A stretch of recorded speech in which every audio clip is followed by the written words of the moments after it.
বিগত সরকার রেলের উন্নয়নের নামে কোটি কোটি টাকা অপচয় করেছে বলে মন্তব্য করেছেন রেল উপদেষ্টা মোহাম্মদ ফাউজুল কবির খান।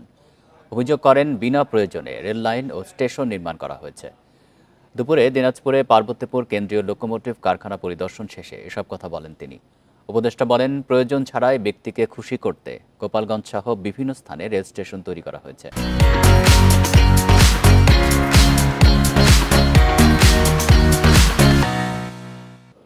10,000 কোটি টাকা ব্যয়ে নির্মিত কর্ণফুলী টানেল দিয়ে কোনো যানবাহন চলাচল করে না।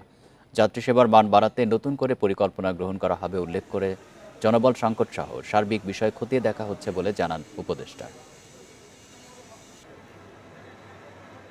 সবগুলো একই জায়গায় না করে যেখানে সড়ক পথটা ভালো আছে সেখানে সড়ক পথের উপর নির্ভর করা, যেখানে রেলপথ সড়কপথ ভালো নাই, সড়কপথ সম্ভব না, সেখানে রেলপথকে জোরদার করা, এবং যেখানে রেল কিংবা সড়ক কোনোটাই ভালো না সেখানে নৌপথকে সুযোগ থাকলে সেটাকে ডেভেলপ করা।